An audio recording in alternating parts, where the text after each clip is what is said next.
Well, Kristen, welcome to the Coach's Journey podcast. Thanks, Robbie. I am so happy to be here and to be with you. Yeah, we were just saying off the call, we spent quite a lot of time together, but I don't think we've spoken for about 18 months. So it's fun to be in this space with you. And I'm really curious to see what you're up to and to get into a conversation about your work and life and coaching.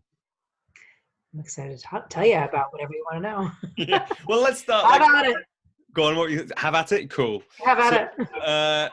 So yeah, one of the ways that I've been starting some of these calls is to go to do you remember when you first heard about coaching, about this thing that we do? Well, it's interesting because I actually worked with a coach starting in 1999, 2000, something like that. And that was really before people were calling themselves coaches. And I remember I was in Florida with my brother, and there was a woman there, a friend of his wife was there, and she was talking about being a life coach, becoming a life coach, and I was like, oh, I hate that. What did you hate? I've grown to actually be okay with that, the term life coach, but for a long time it really was like, ooh, it felt, something about it felt, I don't know why, just, there's something about it that has rubbed me wrong. And now I'm starting to embrace it. But when she said that, I was like, life coach. It just feels a little weak for what it is. I think it's really incredibly powerful work. And for some reason, the word of life coach just feels like it doesn't do what we do justice. So I generally don't refer to myself as a life coach, although a lot of people choose to refer to me as that. Yeah, that's interesting. I get a similar thing. You're a life coach, right? People will say to me, and I will say, well, in the back of my mind, I'm thinking, well, I've never described myself as a life coach to anyone, except when I've said I work as a coach, explain what it is, and they go, oh, a life coach. And then I kind of shrug and accept it. But yeah, I get called it a lot as well. People who aren't coaches seem to really like that term. And maybe it doesn't bother them as much. I mean, I think there was a time where it was kind of a woo-woo weird thing. And I think the world is really starting to embrace this idea of coaching. Feels like it's becoming part of the vernacular on some level that it wasn't before. Yeah. And like I said, in 1999, when I started working with Mona, who was my coach for 12 years, she did not call herself a coach. We didn't have words to describe her. We didn't know what to call her. So how did you find her and how did you end up doing work with her? So in 1999, I went on a yoga retreat to Maui. And when I was there, I met a friend of mine, Marty, and she was like, you have to meet Mona. Like, Mona's going to change your life. And Marty it was a pretty deep retreat, and we had some pretty deep conversations. And she's like, I think that she could really support you in some stuff that you've gone through and that you're currently working through. And I was like, all right. A horrible job of explaining what Mona did, because what Mona did was it was hard to articulate. And so I was like, maybe. And I really loved Marty, and I thought she was an amazing person. Like, well, if this woman thinks that I should meet this other person, like, maybe I should consider it. And so I called Mona when I got back, and she had like a wait list. Every coach's dream. She had a wait list, and she actually saw a client on the hour, every day for like 8 to 9 hours a day. It was very different than the way many of us do coaching now. I don't know how she did it. I mean, insane. So I called, and like there was a wait list, and then suddenly they had a slot for me, like, to come in and see her, and you had to see her for 2 hours instead of 1. It was $100 an hour. So it was a conversation with her, and I was like, God, that felt like a lot of money back in 1999. I'm like, oh, $200. I don't want to do it. And then but I did. I was hemmed and you have no idea like what you're like getting yourself into. And so Kristen, sorry, I'm going to have to stop. Your sound is dropping in and out. I'm not sure if it's my end or if it's yours, but it's just, okay. I was going to let it go, but it kept happening. Like, how badly is it going in and out? Well, it's like like a couple of times we've just lost a few words from my end. So Okay, let me it's try weird. this. It's weird because it didn't really happen before we started. I'm Thanks, gonna word. try. I, I just connected my mic. Like, maybe if it's more stable, it'll be better. Let's see. Yeah. Should we I mean, I try move a again? lot when I talk. Yeah. Let's see what happens. I'm trying to think where we can go from. What were we just talking about? I should like I was how talking do we about get to Mona? Because Mona's so interesting already. uh, We don't want to you lose any of that bit of conversation. right, and where we were was like actually it was actually a good place because it was like when I first was going to meet her. Yeah. I think that this is a good part. Yeah, cool. Why don't you just go from there? Okay. But get the thing in And about let the me $200 let an me hour know because how. that's cool. Yeah, let me know how the sound is. Yeah, I'll wave if it's going out and then we can Okay. do something else. So I decided to make this $200 commitment and go to see Mona. And it literally was 2 hours that absolutely, completely changed my life. Wow. Like, you know how Rich Liffen often talks about like messing up people's thinking? It was like that on friggin' steroids. Like, I had no fucking idea. Am I allowed to swear on this podcast? Please do. I had no idea how fucked up I was. And in 2 hours, and no, that's not true. I knew that I was fucked up. But I didn't believe, I don't think until that point, that anybody could understand my fucked upness until the 2 hours that I spent with Mona. And I was like, hallelujah. Like, somebody has actually seen me and like for who I really truly am. And in the most extraordinarily loving way possible. Like, I felt completely understood and completely accepted in like all of my messiness. Mm. Wow. Yeah. And do you remember, like, after that conversation, what the impact for you was in day-to-day life? Like, what Well, changed? I took a journey with Mona for 12 years. So Yeah. it was a long journey. And the only reason the journey ended was that she died. Yeah. So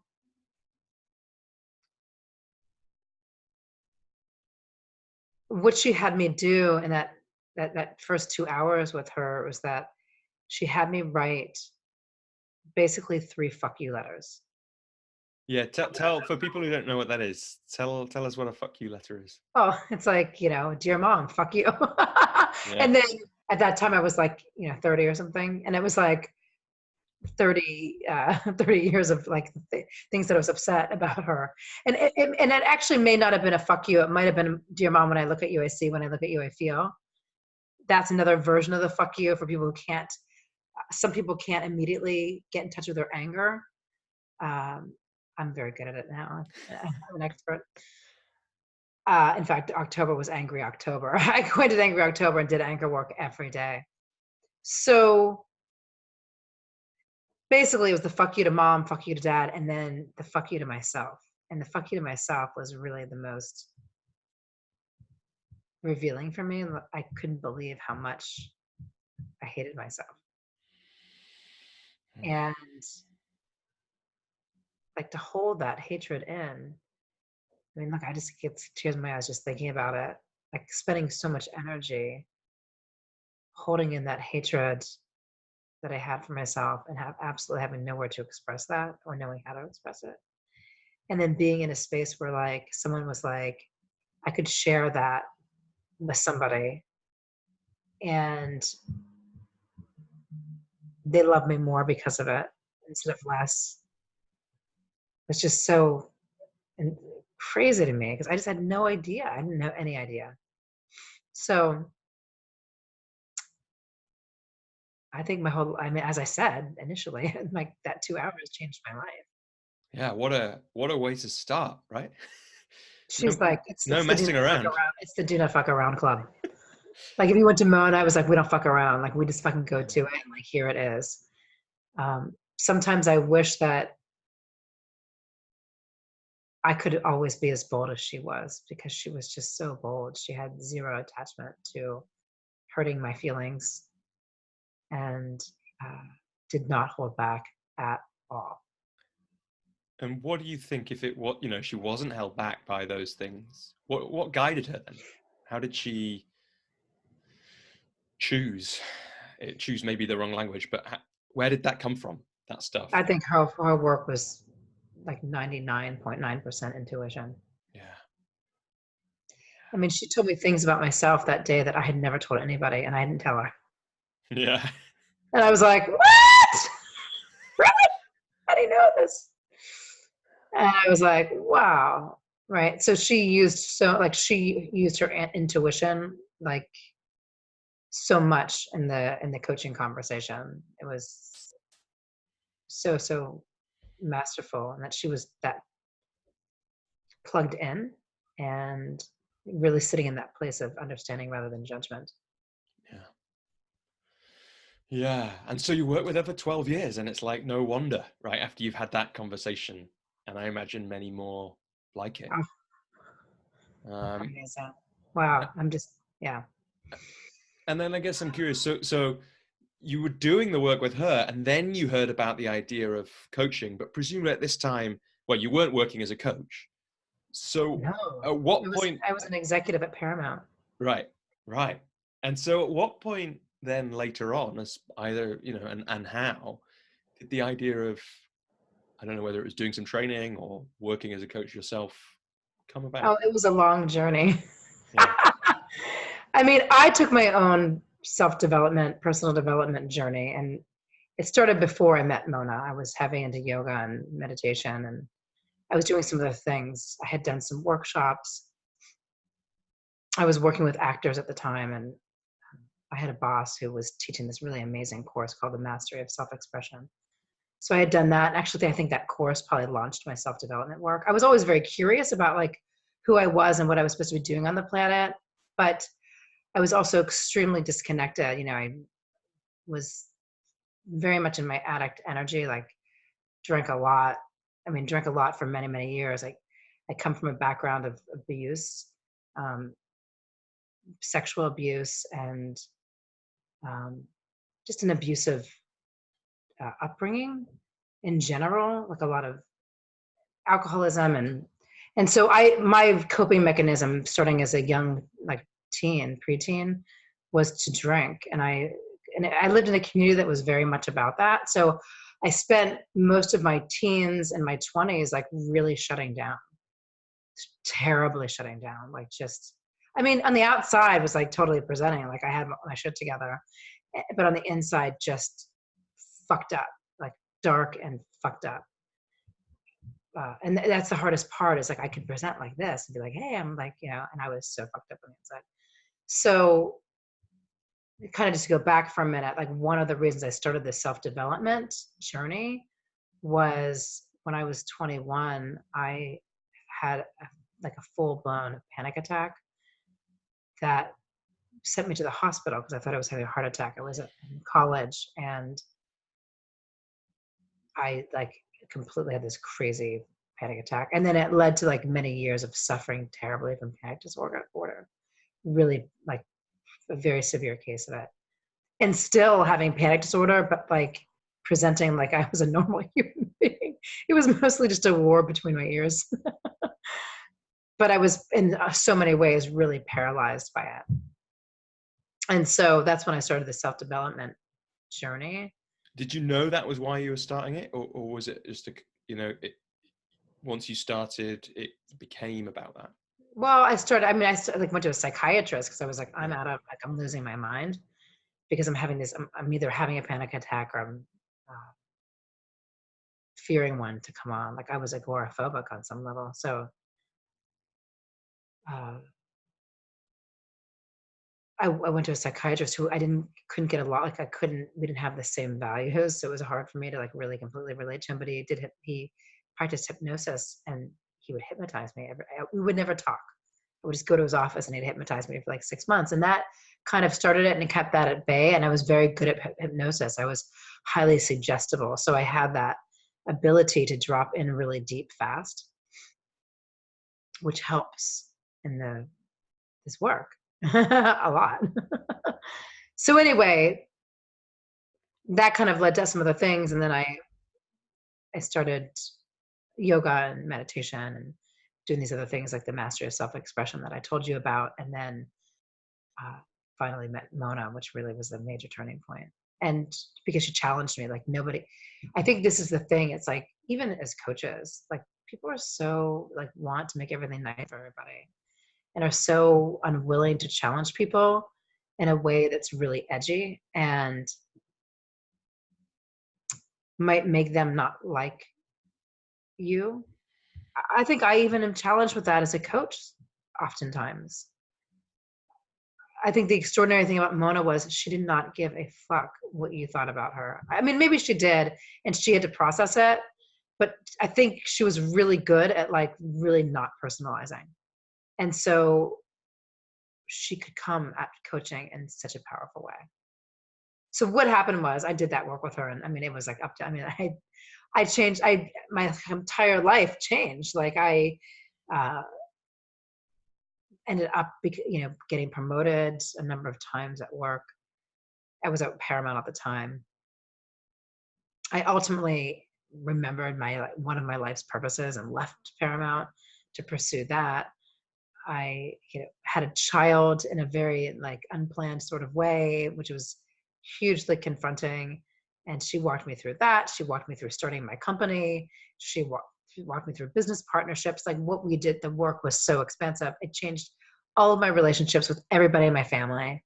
I mean, I'm a different human being because of it, for sure. Like it absolutely changed my life. So I was doing all of that, and I was busy doing that.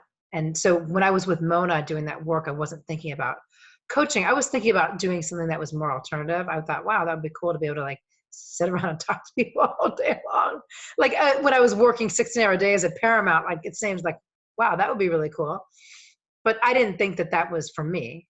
I didn't think that and it's hard when you work with someone that's so gifted. If you at all want to compare yourself with them, you're like, I could never fucking do what she does, ever. So what happened was I started a nonprofit organization. I went to Africa because of the work I did with Mona. I remembered that I had this vision as a little girl that I wanted to work with African women. And so, and I had actually pursued that through a lot of my younger life, and it just didn't come to fruition. Like I used to tell my mom, I'm not going to college. I'm going to go to Africa. And she's like, yeah, right. Well, I graduated from high school in 1987. There was no internet, so I couldn't for the life of me. I'm from Pittsburgh, Pennsylvania in the United States. I couldn't for the life of me figure out how to get to Africa. Like I couldn't figure it out. So I was like, I guess I'll go to college. And then I went to Penn State, and then I started working with, I did some sort of independent study where I was tutoring ESL students. Like I was doing work to prepare my resume to go to the Peace Corps, because I was like, the Peace Corps can take me to Africa for sure. And then I ended up doing a teaching program called Teach for America, and I got sidetracked. And then I moved to LA, and I got into the entertainment business and so on and so forth. And then I forgot. Like I absolutely forgot what I was supposed to do. And though I had gotten super involved in women's empowerment work, I got, I traveled a ton. Whenever I had a holiday, I was traveling somewhere in the developing world. So I was doing these things, and then all of a sudden I woke up to like, oh my lands, I was supposed to go to Africa. I have this thing, like I had this vision. And so in 2005, thanks to the work that I did with Mona, I was able to, I realized what I wanted to do. And I took I had the balls, so to speak. I don't have any balls, but if I had balls, I got them. Maybe I do have some balls. They're energetic balls. So, you definitely do have balls. energetic balls. So funny. I'm like I know, I'm thinking like hermaphrodite or something, but it's energetically. Yeah, absolutely. I'm constantly working to balance my masculine and my feminine energies. Yeah. So anyway, I quit my job at Paramount. It's a long freaking story, which I won't get into. It's pretty fascinating. And went to Africa. And I literally actually did it all on the same day. Like I left my 10-year career and went to Africa on the same day.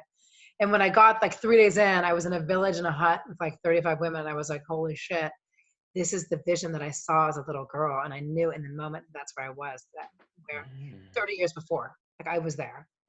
So that's what this work provided me. It provided me this, like, I had a fucking dream, and I got to connect the dots with the dream. And I feel like, holy shit.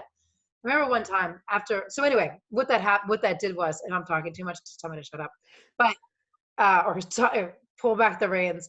So what happened was I spent 3 months traveling in Africa, and then I went to Europe, and then I came back to the US, and I incorporated a nonprofit organization with the focus of providing clean drinking water as a foundation to development. Because when I met with women over months in Kenya, I realized if they didn't have clean water, there was no conversation about empowerment. And so that, it wasn't as sexy as I thought, like female genital mutilation, that conversation was, but I was like, I guess we're doing water.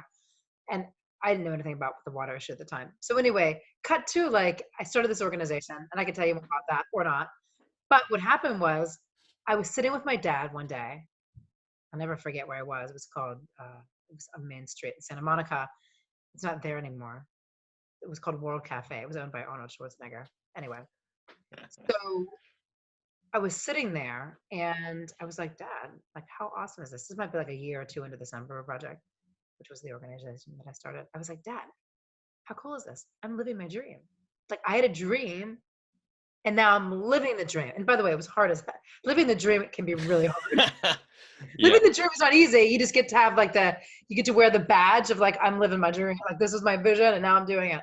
Doesn't mean that it's easy. But I was like, how cool is that? And like, we live in this world in the United States where you could do whatever you want. Like, I mean, certain people have certain obstacles that they have to be challenged with. But at the end of the day, like, the world is your oyster if you want to make it happen. I mean, we hear these stories all the time, and I'm like, but the crazy thing is, people are not following their dreams.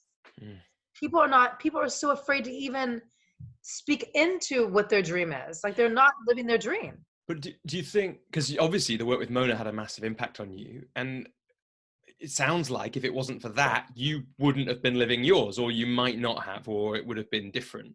Oh, maybe. I mean, who knows, right? So, it could have been like someone else. It could have, who knows? Or I could have been living mildly miserable for my entire life. That's possible. And I guess what I'm asking is, what do you think is, I don't know if you've seen this with clients or whether it's just your story or the world at large, what do you think the difference is between, why is it that some people aren't even trying to live their dreams?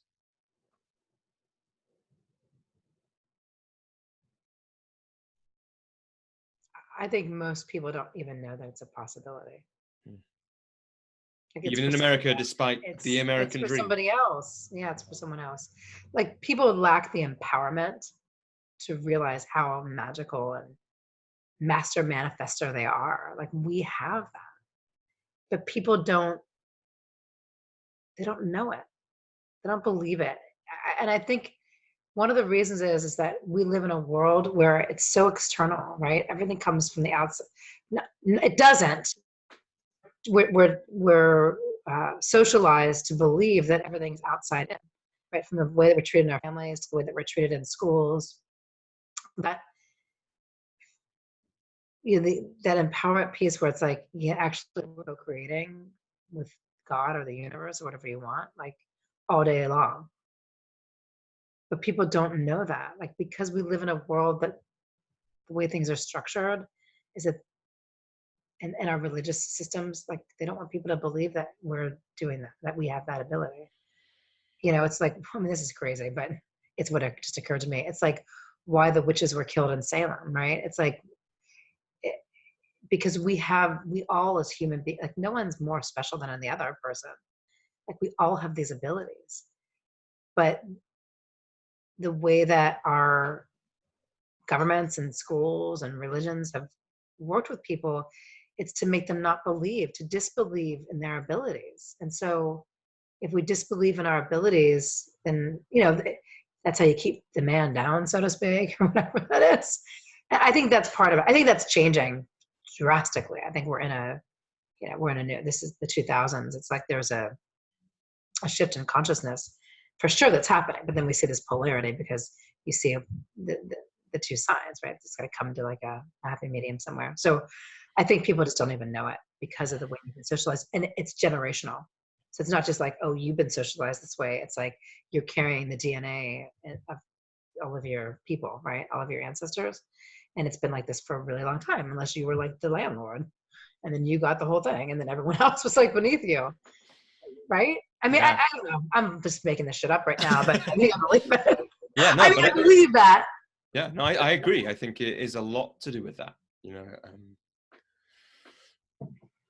and I think it happens again and again, right? You can realize what's possible in different levels. I feel like in the last year or two, I've gone to a new level. It's like I kind of knew that I could create some kind of change in my life, but that still doesn't mean that I believe I could do what, let's say, Mona, if my equivalence of Mona could do, because they are them, right? And then at some point you start to shift to, for me, it's more of a shift of, oh wait, but I can just, I'm not going to be Mona, but that's fine, right? I can do something to do with Robbie.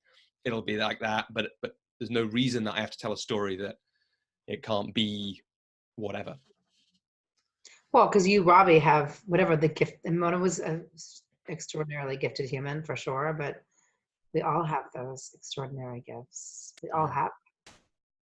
Yeah. And I can't, as Mona's student, I can't hold myself up to her and say like, God, I just can't. I mean, I can hold it to like well, what would Mona do in this situation? Because sometimes we need that. And then it's like, and maybe it's funny because we're having this conversation. I love this because like, I think I've been thinking about this for a while, about Mona and how fearless she was. And it's like, how do I get to be more fearless? How can I be more fearless in my coaching? She was really great because she was fucking fearless. And that's a goal for me for sure. Yeah, I'm never going to be like her. I'm different. Yeah, exactly. Yeah. Forget about Jesus. What would Mona do? Exactly. By the way, she's like giggling right now that we're even having a fucking conversation. Yeah, and I think Jesus would be cool with that as well. I mean, he was probably a good Jesus coach, would be totally cool with that. But I think he would understand. Mm-hmm. But so, Kristen, then so you started Samburu Project, which, I mean, tens of thousands of people got clean water. That's right, isn't it? Yeah. Well, to date, it's over 100,000 people. Wow. Because I left the organization in 2016, but the organization has continued without me. Yeah. Which is pretty cool. What a thing. What a legacy. You don't have to do anything else. You've already. I would say, like, I'm the founder. I don't have to do anything, and I'm still the founder. When I realized that, when I was like fixing it, but I was like updating my LinkedIn, I'm like, what do I put here? Like, I have founder, because I was founder and executive director for a long time, and it was on one line. And then I was no longer the executive director, so that got pushed down. But I'm like, I'm the founder in perpetuity. Yeah. Like, I'm always the founder of the organization. So I get on some level to take, and I don't mean that in an egoic way. It's just it tickles me kind of, because it's like, it doesn't matter. I'm the founder of this organization. It would not exist without me. Like, how cool is that? Nothing's ever going to change that. No, it's on my LinkedIn, like to present. Yeah. Nice. Still the founder. So I don't really even do with the organization anymore, which is great too as a founder. Yeah. Why? What happened? Why did you draw that chapter to a close? So it's interesting because today a memory came up in Facebook for me, which is related to this. In that, in 2015, in May, my father died. But just before he died, about a few weeks before he died, I had gone to visit him, and I knew he had just gotten a diagnosis, a stage 4 lung cancer diagnosis, and there's nothing we could do. And he had a very short time to live. And so I spent a few days with him, and it occurred to me that he didn't get to do anything else in his life. Like, that was it. Like he was done. I mean, he got to do whatever he was going to do before he died, but any big, huge dreams that he had or hopes or whatever, like, for this lifetime, it was over. Like, he was going to be complete. And I was like, holy shit. Like, Samburu Project was absolutely a dream of mine, but I'm complete. Like, I'm done with this, but I have other things I want to pursue. Like, I had other visions and other dreams. Like, for as many challenges as we have purposes. And so I was like, because I kind of thought in my head, like, oh, I have to do this for the rest of my life, because I like am the lucky one that found, like, I'm doing what I said that I was going to do. But my truth is, probably about year 7, I was kind of like, I don't want to do this anymore. So I was like, I was through almost 3 or 2+ years in to like, it's fundraising's hard. Like, it's relentless. It's, logistics in Africa, challenging. I had a young child as a single mom, like this whole time almost. My son was born in 2008. I had started the organization in 2005. So, a lot of this time of the growth of the organization, I was like single parenting. And I was like, God, like this, it just felt like I was pushing a boulder up the hill all the time. And I was like, how much can one human take? And there was a lot of amazingness to it too, right? That like we did what I said. I set out to do something and I did it. I mean, the initial goal of the Samburu Project was to drill 25 wells, period. And then I was going to like quit and go back to the entertainment business or something. And I didn't know what I was going to do, but I thought maybe. And we totally surpassed that. By the way, it took us like 4 years longer to get to our initial 3 years, something, forever, to get to the initial goal that I thought it was going to. Because it all cost a lot more money than I thought it was supposed to based on my initial research. So, but anyway, so back to it was my dad dying that was like, wow, his dying gave me permission to step away. It was actually the biggest gift in his dying. It actually had a memory that came up today on Facebook that I was saying. There was a picture of my father and my son when my son was about 1.5 years old, and myself.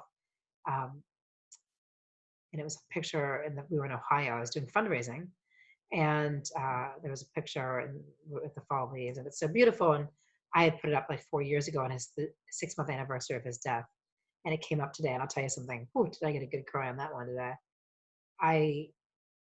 Still, my heart is still like broken over losing my father. But what I got in his death was like unbelievable. I say now that he's my business partner because I always go to him for any business decisions.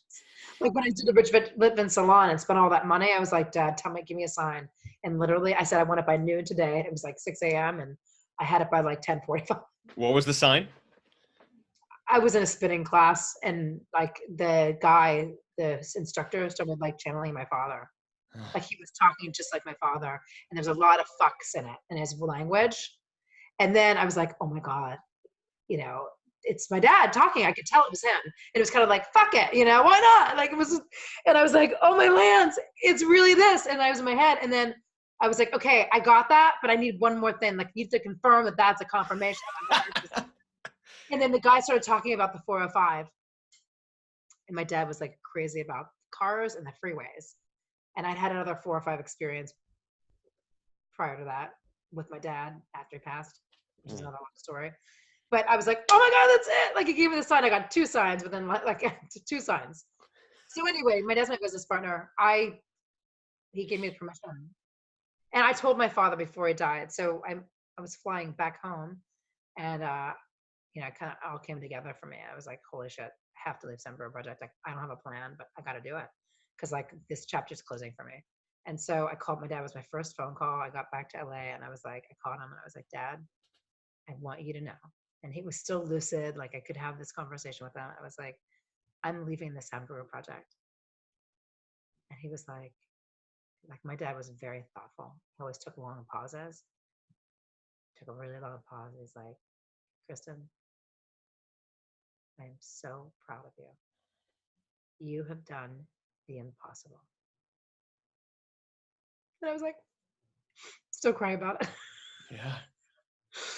And it's all true. And the crazy fucking thing, Robbie, is that he was my biggest fucking naysayer. He is like, what the fuck are you doing? Are you fucking kidding me? Like, are you serious?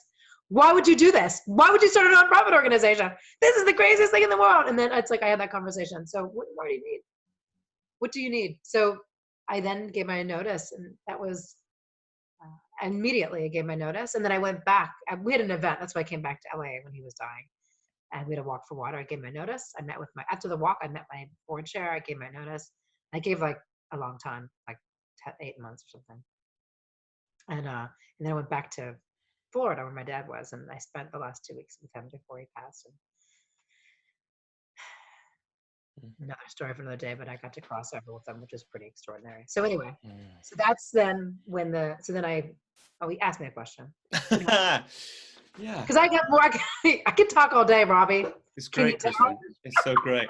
It's so great. But thank you. Let's slow, now that we've broken it, let's slow it down and just say, thanks for sharing those stories already. They're powerful stories. And welcome. What a I've remembered that as you was talking about your dad. I remembered that thing that you told me before about him being the business partner, and I have thought about that since you first said it, because it's such a beautiful way to think about things. The way that, you know, so many people in different ways, not usually as big as our parents are, but have been partners for me in what I've created. And what a beautiful thing that was one of the gifts that you got.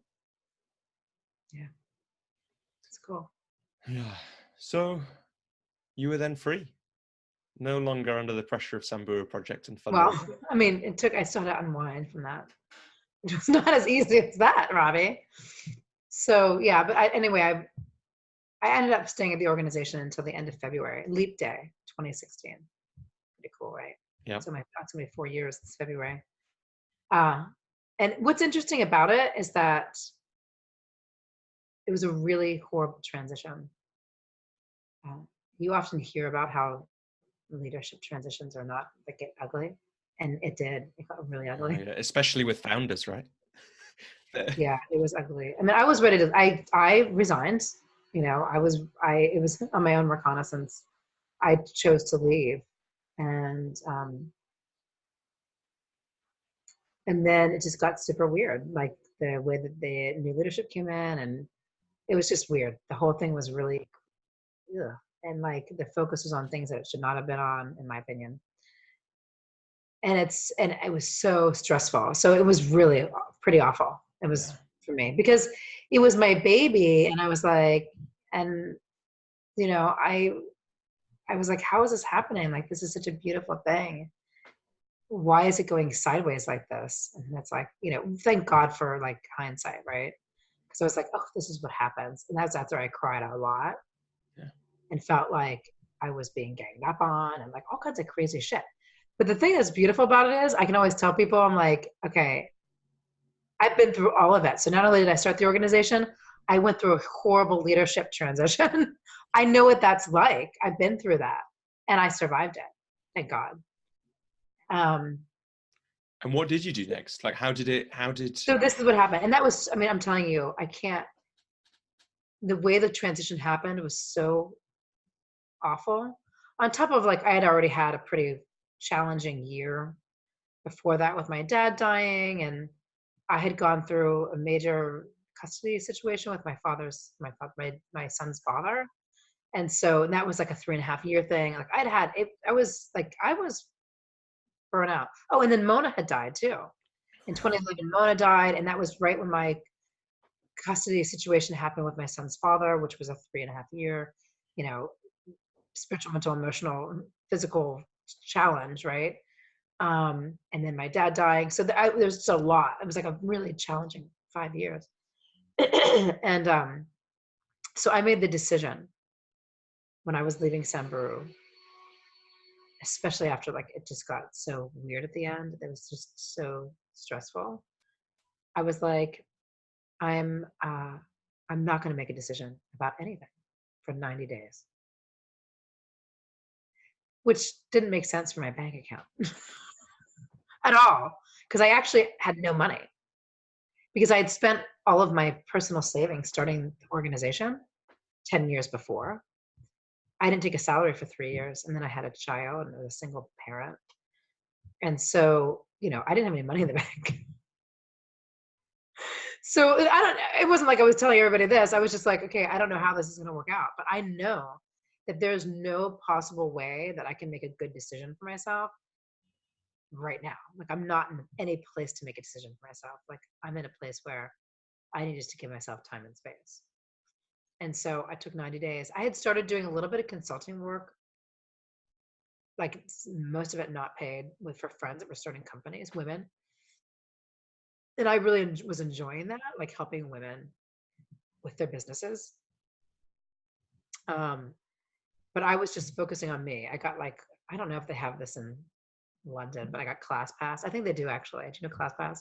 No. Like a way you can go to like all the studios and like go to their classes Yeah, like one fee.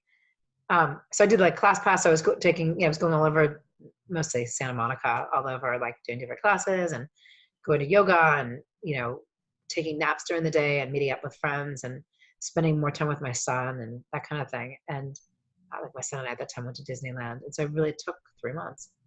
But interestingly, at some point during that 3 months, I had been thinking that I was into this working with women business owners, right? Entrepreneurs. And then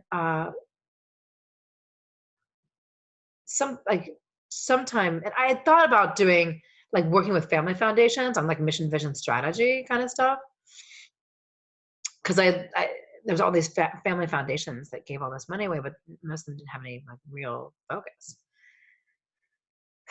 But I wasn't sure about that.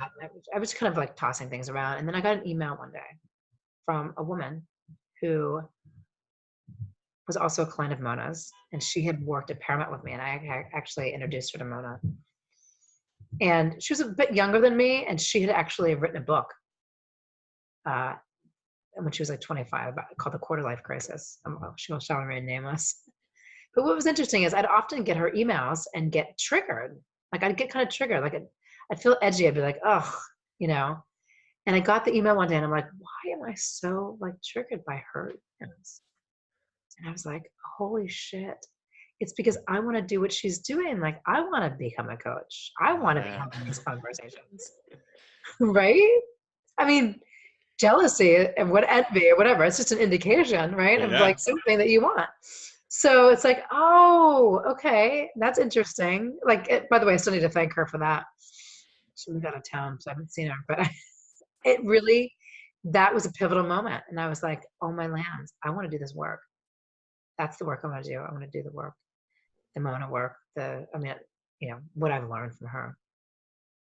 And so I started researching.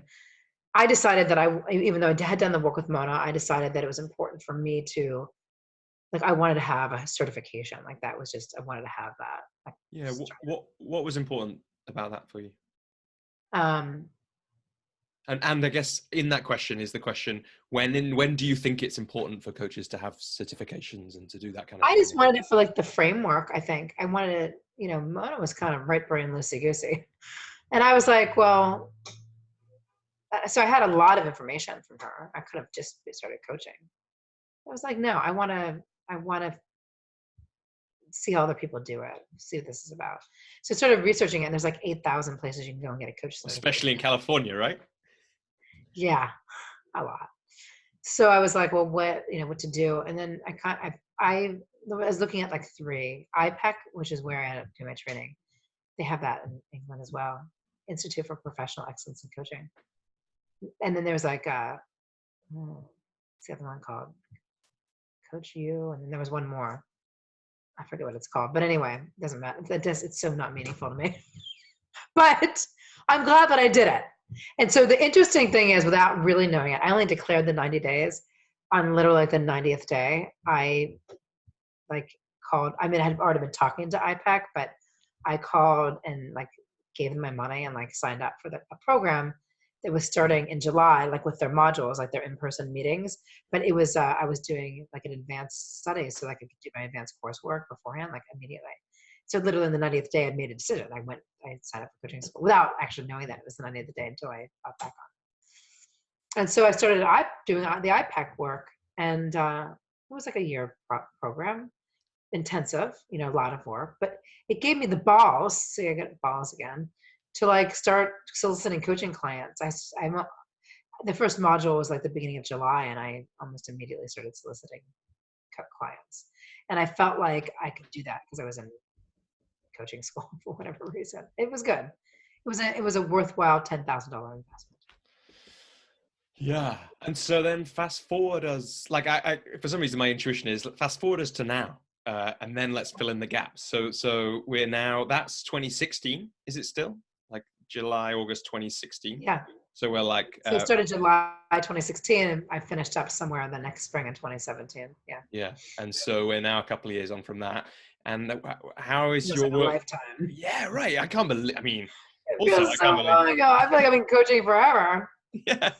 In a good way. What does it feel like now? What does it look like? How is work and how is coaching? It's only as good as the day where you get a new client. Right. Thought I had a new client yesterday. We'll see. It's good. It's interesting. The year that we worked with Rich, or whatever that was, it seemed like it was a year. It wasn't quite a year. It's about 9 months or something. Yeah. So that was, so we were on a Prosperous Coach Salon. I think it was from like October 17 until May or something like that. June, I think, went to June. It kind of got extended a bit. Yeah. So that was pretty early, right? So you made the 10, you talked a little bit about getting the signs for the investment, but that's another big investment in terms of money that you'd made in yourself and your business within the first kind of 2 or 3 years. So how does it, within the first 2 years, really. So how, like, holding that. Which was October 2017. Yeah. Yeah. So that was the same year that I was just finishing up IPEC. Yeah. So I'm really curious about that, because I think that one of the things that coaches sometimes find difficult is making investments in themselves. It's been a common theme already.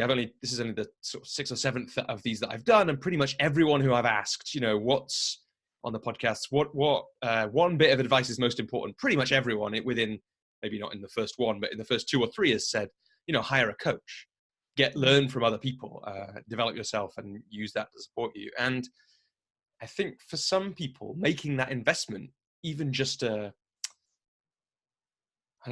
even a smaller amount of money is really hard. And something about you meant that you were up for making 2 5-figure investments within the first 18 months of deciding to become a coach.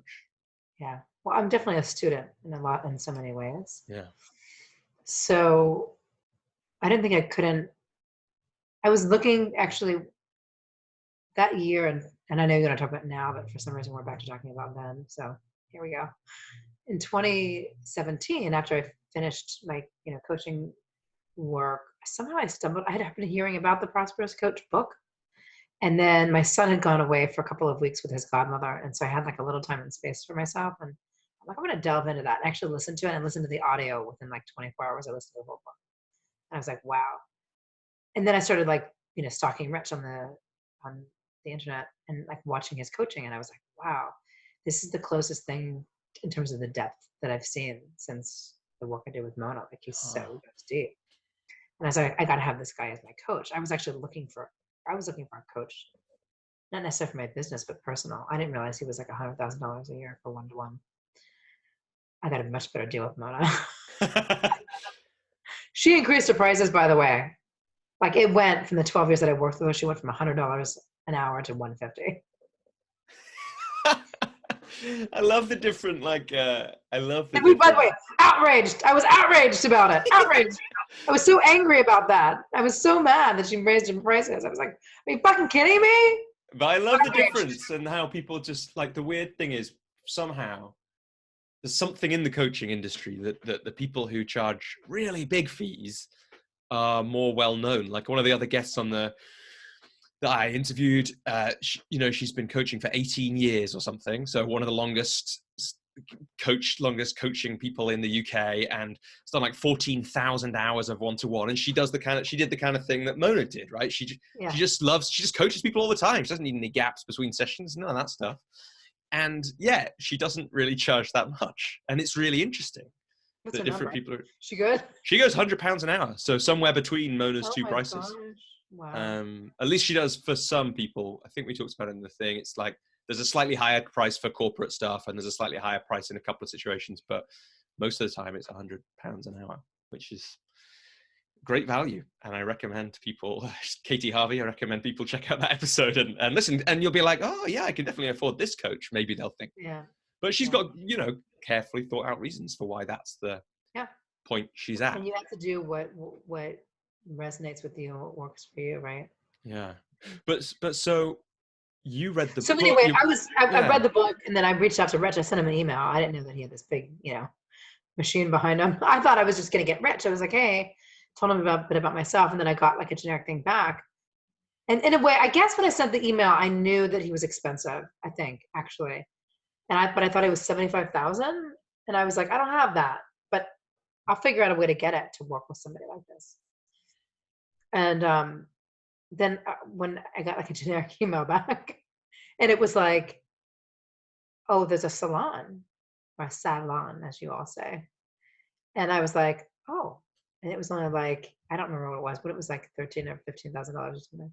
And I was like, well, that's a whole lot less than $75,000. Suddenly it's a bargain. It was a bargain. Yeah. But then it was like, that was not even a hard decision. Yeah. No, actually, that's the decision that I asked my dad to help me with. Huh. So anytime you're spending something over $10,000, you're like, especially we don't really have any money. I mean, at the time I had started coaching, and I was making money as a coach, right? But I was not charging very much money comparatively. Yeah. So anyway, the investments are, and then I had an amazing, I made my money back. And the time that I worked with Rich, I got my first, $10,000 client. I got my, I got a bunch of clients for some good money. So it's worth it, right? I that's the thing that I think is, if you're a coach and you're working with your coach and you're not making that back, something's going wrong, right? But it's a bad investment, right? But most of the time, if you're careful with that investment, in the long term, it's bound to pay back. And that was the same for me with thinking about joining that salon. It's like, there's no way that over the next 5 years, I'm not going to get, so for me, I was thinking in pounds, so I'm going to get 10,000 pounds then, because it's probably pound is a bit stronger. There's no way I'm not going to make an extra 10,000 pounds after working with Rich and having 6 months of this. Yeah. But so, yeah, and then now we're another 18 months on from the end of that. How does your business look? I've been on your website, so I know that you've got you do a variety of different things, and presumably there's still one-on-one work, and it looks like there's some group work. So how is your practice structured now? Well, Rich actually I don't know if you remember this call, but Rich was the one that convinced me to do my first group, like immediately. Yeah. Do you remember that call? No, not specifically. I want to do a coaching group. And he's like, well, start it today. And I was like, what are you talking about?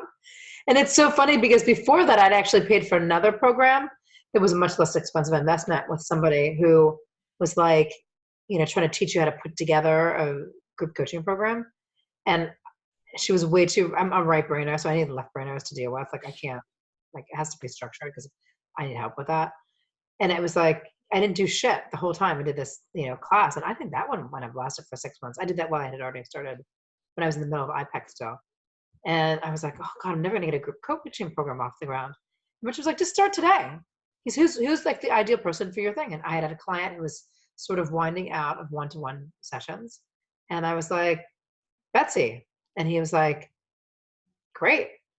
Call Betsy up and see if she'll be in your group and tell her that she gets, and I even actually let her pay her, choose her fee. And I was like, well, what do you want to pay for it? It's me, 12 weeks and, 12, whatever. And so she decided what she was going to pay. And she was my first member. And then I ended up getting 6 people in my group. Yeah, really fast. I remember that bit. I remember being it was like this. Oh no, Kristen's just filled the group by stepping up. I did. And so, but that, I think that distinction or that difference between that thing that people think they have to do to start a group, let's say to start a group program, and what you actually have to do to start a group program. That's one of the things I definitely learned from Rich. It's just like, if you've got an idea, just do it right now. But that's easier said than done.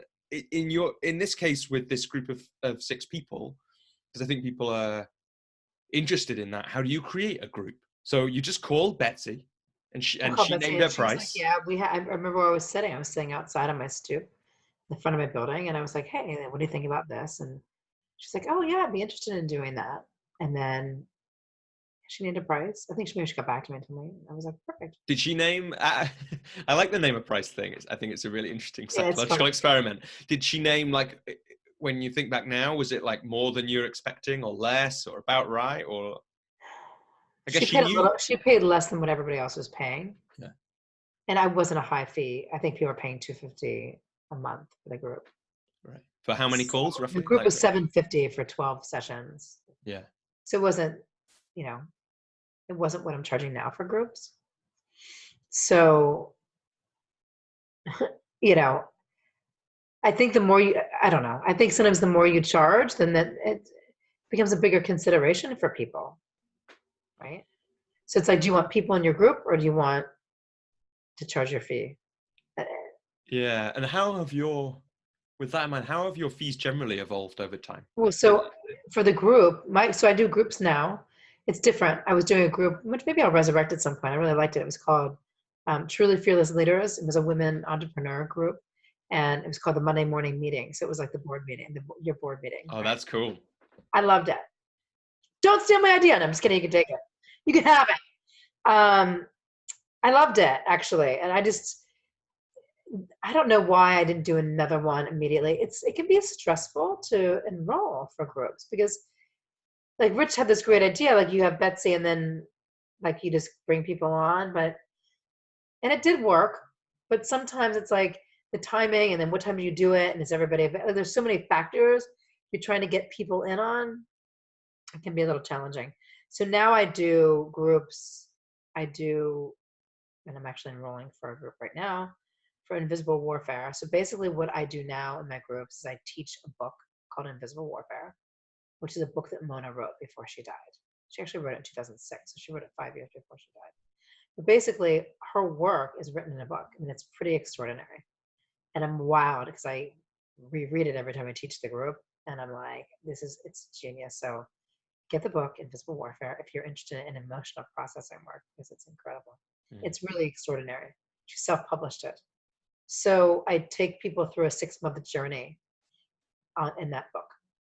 So we meet 3 times a month for 18 sessions. Why 3 times a month? I like having one because then it's like you always have 1 week off. It gives people time to sort of simmer or not, and it gives me time to simmer. And from a calendaring perspective, I do all my clients 3 times a month, except for a couple clients that I've had since the beginning, in the first year of my coaching, and then those clients I talk to once a week. And why not less often?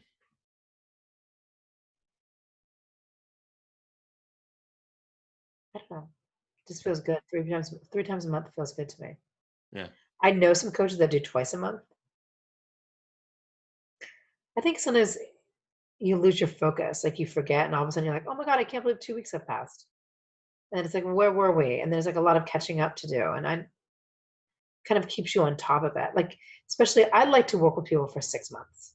That's kind of my sweet spot. And like now almost always when I propose to people, even for one-to-one, I propose 6 months work. Why do you think it's like long enough to make something happen? I think a year-long coaching relationship is a long time. And so I like this idea of like renewing the relationship if you so choose. And I think that in 6 months you can get an idea of like either something has happened or you see where you're going, where you've really had some transformation. Yeah. Yeah. And so it sounds like it's evolved at least a little bit over time. You know, so you said the older clients that have been around a longer time and you see weekly. What was your experience like of learning that 6 months, 3 times a week is the sweet spot? How did that happen? 3 times a month, a week. Yeah, sorry. Yeah, 3 times a week would be extreme. I don't know any coaches who do that, actually. I know coaches who do lots of different things. I don't know anyone who meets several times a week, I don't think. I was just talking to a friend of mine who's a therapist, and he's just finishing his hours, and he meets some people 3 times a week. Well, I mean, the traditional psychoanalyst thing, right, is you meet 5 times a week. It's extreme. But you don't do that. But yeah, what's been the evolution of how you work with people, and what have you found works and doesn't work? Well, I used to do this thing, right, where even in the proposal, like I give them options and whatever, and kind of stopped doing that. Like when it's like 6 months, this is what it's going to look like. And why? What's different about that? What do you like about it? Because I don't want to make a commitment for longer than that. And you don't want to, and shorter is like not enough. I mean, maybe if there was somebody that was like, wow, like you want to do something extraordinary and it's going to take you at least a year to do it, I could see where I would take that job. I mean, even I've just taken on a consulting client where I'm really it'll be coaching, but it's going to be a lot of like looking at the books kind of stuff. And I made that a 6-month trial because I was like, the year just feels really long to me. Yeah. Like you can make amazing shit happen in 6 months. And if it's awesome, you can renew it. What do you do? I mean, do you like, what do you do client choice? What do I do? Yeah, I mean, similar. I do offer 12 months sometimes when it feels like the right thing to do. I have a similar feeling about less than 6 months. I just noticed, I used to do 4 months a lot, and I just noticed that those people, it didn't always stick as much as I wanted it to be. And I, with a couple of them in particular that I really loved, it felt like it hadn't stuck for them. And I was sad about that. And then I realized, I also thought, they only chose 4 months because I gave them the chance to choose it. If I'd said 6, or even if I'd said 12 with those two particularly, they would have bought the 12. And then their life would have been better and we would have had more fun and it would have been great. So I stopped doing less than 6 because of that. But you're right, the 12 is a big commitment and you got to realize that. It's like, well, I don't necessarily want to be committing to speaking to you, person. I don't know yet if I want to speak to you, 3 times a month or whatever it is that it ends up being on average for 12 months. Like, you got to feel it and you got to know it. But I think there's something powerful in the way, we're both talking about that, which is, what do you think is best for you and for the clients? And 6 months is a great amount of time. You can do a lot in 6 months, and it's perfect for. I think the 4 months never just. Now, interestingly, I had something come up this summer where people were like wanted to do one-off sessions with me. What did you say? Well, ultimately, I haven't done it. But then in fact, Marty, who turned around to Mona, she was asking me about that. And she's like, why would you do that? Like, just to serve people when they want to have that, I'm like, I don't know. And so I've been kind of toying with that idea. Like, should I start offering that to some people who want just to have a session? Yeah, it's interesting, isn't it? Because I think you can have something extraordinary happen in one conversation. Are these people who you've worked with before or well, or they're people who are just coming out? Or I've done a lot of create with that never turned out to be clients. Yeah. If you could say you charge $500 for a one-off session, you do a few of those a month. Yeah. What I've found with that stuff is I usually name a fee, which I'm like, yeah, definitely, this would be really exciting and worth it, and it would, all that kind of thing. And people usually at that point say, no thanks. They haven't quite done the sums that make, I don't know, that make sense. But I also sometimes just give people the conversations. If it's just one conversation, it's somebody I'd like to do that with. Well, and then what I was finding is they were sending me flowers, and I love flowers, but really what I want is money. Do you know what I mean? I'm like, I do love flowers, and I so was grateful for that, but I'm like, my truth was I would have rather had $500. Send me some money. You know what I mean? I mean, I need to make money to support my lifestyle. Yeah. And keep traveling around the world.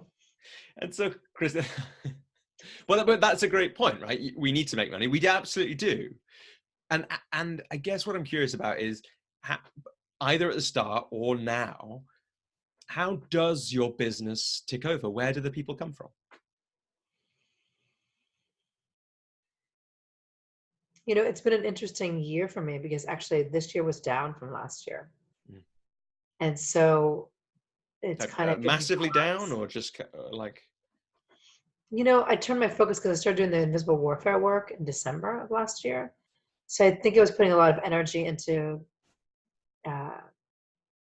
filling groups. You make a lot less money doing groups, but it takes as much energy to get each person, in my experience. it's not any easier to get somebody for 2,500 for a group than for 7,500 for a one-to-one. It's the same amount of energy. Right. Now, the question is, would that person that did the group not do a one-to-one engagement for $7,500? We don't know. Or maybe sometimes I offer the group because they don't want to pay the one-to-one, right? Right. Like, it's kind of like that, well, you could do this then, like, and save yourself 65% of the money or whatever. So, I mean, I think it's interesting. So many of my clients were, I mean, they were all people that I knew or like word of mouth.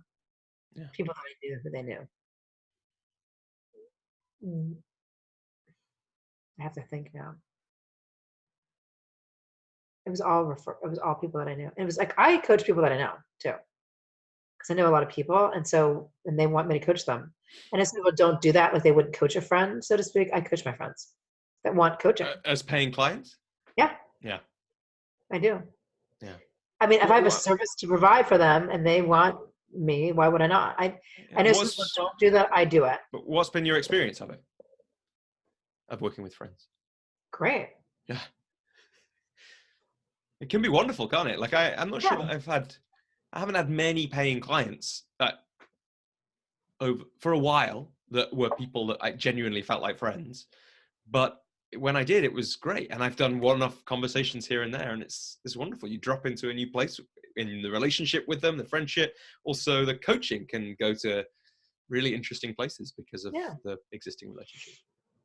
So, so I still have, I mean, some of my oldest clients are people that were like are my friends that I've known for 30 years or whatever, you know what I mean? Yeah. Yeah. They're still my client. They still want to work with me. They still want to do a call once a week or whatever. So anyway, I have recently started, in fact, I don't know if it's going to happen or not, but I thought that I had converted a client yesterday who was a client that I had gotten on LinkedIn. I know that you do a lot of writing on LinkedIn. Do you do LinkedIn Pro Finder? No, I just use it as a writing platform, really, and a what do you call it, like a business card holder. I haven't used it for anything else. Well, because you have so much on LinkedIn, it might be an interesting thing to pursue if you're looking for clients. Because I've gotten a couple of clients from LinkedIn. I mean, essentially it pays for the service because I think it's $79 a month. And what does it do? You get leads. Right. So people who are looking for coaches, right? They're asking for proposals, and you send proposals. And it's a lot of. I'm doing a cut and paste pretty much for the most part, a little bit like modifying it. In fact, I have another call this afternoon, but I've had a number this last couple of weeks. I've had a few calls, and one was a yes yesterday. Now I gotta, this is a weird coaching thing, right? I woke up this morning. And I was like, I want you to think about it. We'll get back. And she's like, no, I know I want to do this. Like, I know I want to do it. I'm like, okay. So I said, why don't you, talk to your husband and whatever. And then of course she came back on an email or message this morning and said, her husband wants to quit his job. And so now it's going to change the financial conversation. So we'll see what happens. But if that one happened, LinkedIn will be like a financial windfall for me. Yeah. Yeah. And that's it's a good way to think, isn't it? How long you can run that at $79 a month if one-on-one client or a group client is $2,500, right? Forever. Exactly. Forever. You only need to get one, and it pays for forever. the next 5 years. If you get a couple a year, it's forever. Yeah, absolutely. And then I think I've worked it out where I've figured out, because at first I think my proposals weren't good. Yeah. I didn't realize what I had to say. And then I wrote actually a proposal for another client for this company that I'm working with. And I was like, oh, I like that proposal. I'm going to use that on my LinkedIn proposal. Like I'm going to use like a similar structure. And it's really worked because a lot of people have been saying, yeah, I want to have a conversation with you. Wow, how interesting. So like online advertising basically works. Material like on LinkedIn, you'd actually probably be more interesting because there's more to find out about you in that space. Yeah. I don't have anything on LinkedIn. I like it. So that might be, because you think about like like this company that I'm working for, I was just meeting with a bookkeeper last week, and they're spending all this, they're selling a product. And, they're spending all this money on Facebook. And I was like, what are they doing on Facebook? And where is that money? Like, what's the outcome? We have to be able to tell that story when we look at the books, so to speak. Not that I really have complicated books, but if I'm investing any money, I have to look to see the flow of the money, like what's coming back to me based on that investment, right? And if I'm not getting anything back based on that investment, then I have to stop investing. Right. Wasted money. And I think coaches, and whether that's time or money, right? So people spend a ton of time like on Instagram or whatever, they're trying to find people that way, or Facebook and Facebook Lives, and they're trying to find people that way. Like I found a client this year. I might have gotten other clients, but I got a client directly because she saw a Facebook Live and she direct messaged me and she was like, I have to work with you. Oh, amazing. And I guess maybe that's a nice place to go now.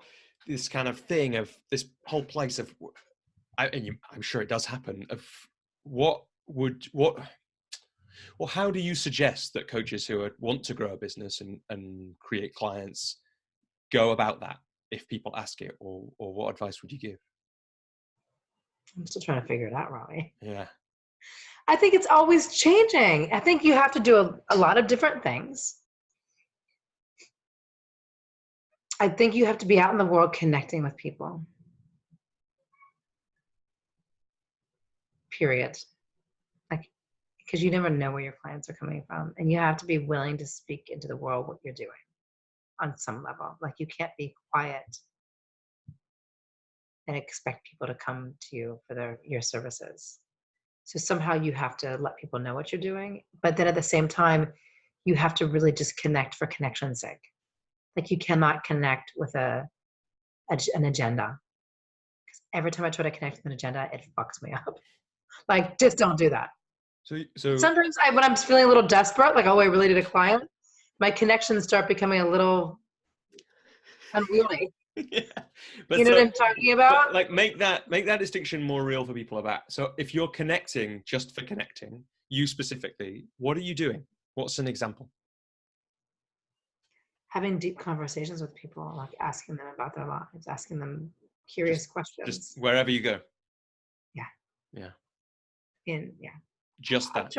And then also like, spending time every week really just saying, hey, let's have coffee, let's have lunch. Yeah. And then just showing up as a powerful human, and people are like, I want what she's got. Right. So that's a really important thing, right? Show I've been up as getting yourself. a lot of that. Like I've been getting a lot of like, I like what you have. Yeah. And is that so? Because then the interesting thing, I think for people, if you read The Prosperous Coach or whatever, or someone hears you saying, just connect, or only connect is that first bit. Then the interesting bit is, how does that then become? Is it obvious or is it entirely unobvious? Are there any patterns about how that then becomes someone who's a client?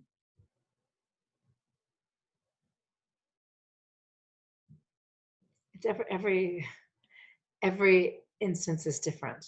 Yeah. At least since I don't know. I mean, I have some people like to say that like, oh, they figured it out. Or I remember I was talking to somebody recently and they were like, I've never had a no ultimately when I got to this place. And I'm like, oh, that's great. I almost don't believe it.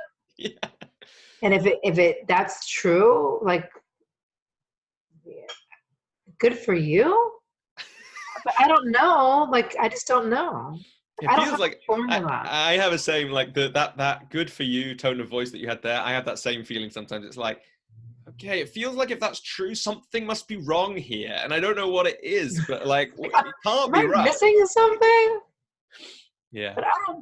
But I get so many fucking no's, Robbie. You have no idea. I am. In fact, I was processing all morning, doing my writing, like, fuck. Yeah, but actually, let's good. I'm like getting the nose, and I'm like, fuck. It doesn't like feel I'm good. fucking not good. That's why in my writing today, I'll share my scribble. So wait, Kristen, just before you share it, what's your writing practice in a time like this? So you've got the nose, you're feeling like, fuck, what do I do?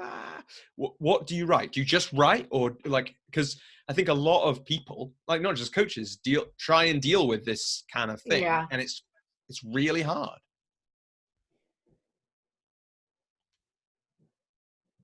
Well, I practice, and I was going to say preach. I practice, preach, and teach emotional processing. Right. So that's the So place where I'm you doing tend emotional people. processing work, and I do sort of a hybrid of, I do a hybrid of The Artist's Way, Julia Cameron's work, which is at the morning pages. Are you familiar with that? Yeah. Yeah. And then but in my morning pages, it's like, fuck you! Or like, I'm scared because, I'm sad because, I'm angry because, I'm frustrated because, blah, blah, blah, blah. This, this is like, it makes me feel, it reminds me of, it creates, I do all my writing prompts. I do my writing, my processing in my morning pages. Yeah. And then I might start crying, or I might have to take a bat and a pillow out and start hitting it. Today I didn't do that, but I cried because then somehow I got sidetracked and I went to the picture on Facebook of my dad, and then I cried. I had a really good cry this morning. So the goal is tears, usually, because what sits beneath our anger is our sadness, or what sits below our frustration is our sadness. And when we allow ourselves to have that emotional experience of crying, and then like all of a sudden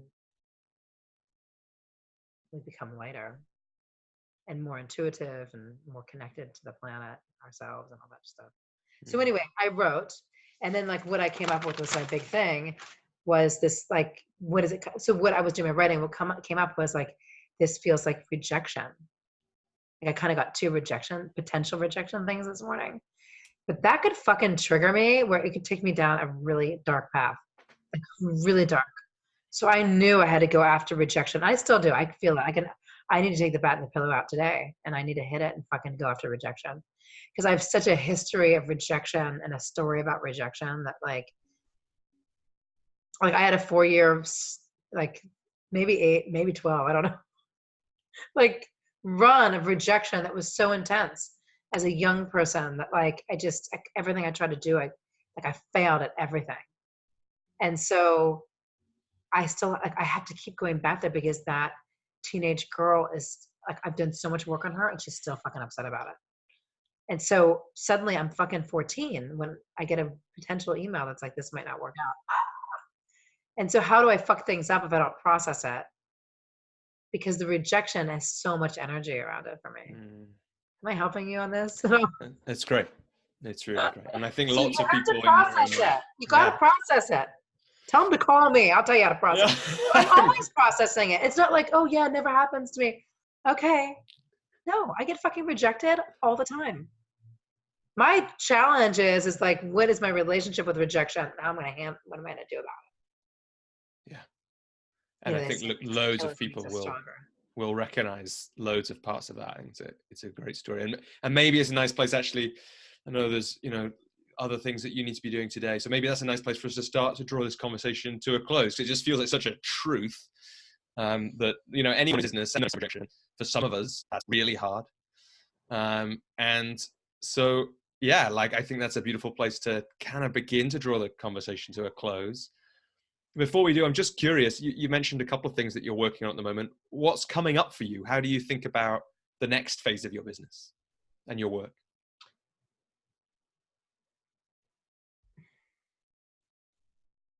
Wow, there's just so many pieces of it, but I want to continue the work that I'm doing around invisible warfare, the book, the emotional processing work, because I think that it's really at the foundation. It's the root of everything. Like, we could talk about your business, we can talk about your love life, we can talk about your social life, we can, whatever, your hobbies or whatever it is that you're into doing. But if you're fucked up on the emotional front, and you have to learn how to do the processing work. So I feel like it's part of my job on this planet is to teach people how to process emotions. Because I feel like it's what everybody needs, but no one's really talking about. Yeah. So it's continuing. I'm going to start another group in December. I'm actually doing a part 2 of two groups that ended already. There's a group of people that want to do continue the work. That's really cool. And a sign that you're doing really important work with them. Yeah. And then I've had a client who's gone through invisible warfare that wants to develop an app with me that's around the emotional processing work. Oh, wow. And that's really exciting. That's kind of that's the newest thing. And I don't even know what that's going to look like yet, but I had declared a couple of weeks ago that I wanted to do a course around invisible warfare. Probably not called that, something else, like more of what Kristen's take on invisible warfare is. I really see invisible warfare as part of my body of work that I work from, like from that perspective. Somewhat like my inspiration is like Marianne Williamson and the work she did around A Course of Miracles. This is kind of like what I see, that it's my Course of Miracles, because it's really my personal path, my personal foundation. It's the work that I do every day. So that, and then there's also a part of me that is working towards getting into some more corporate work, where I can bring the emotional intelligence into companies. Like, I think every company, instead of having a sleeping room, should have an anger room. Right. That's really cool, Kristen. But all of those things are exciting. And is there anything else before we draw the conversation to a close that you want to share with people who might be listening, or anything that we haven't hit that feels important? Well, I was kind of saying this before, and I don't know why it's in the top of my mind just right now today. I was telling this to somebody yesterday. It's like, those who don't quit win. Yeah. Those who don't quit win. Beautiful way to finish. Kristen, it's been like such a pleasure to spend time with you again after what feels like a long time, and really exciting to hear about what you've got coming up and what you've been up to. And thanks for sharing Thanks, so Robbie. much. Thank you. This was fun. It's always fun for me to Yeah. connect with you and share a little bit of my journey. Yeah, I think people are going to love hearing it. So thanks very much, and see you again. Thank you.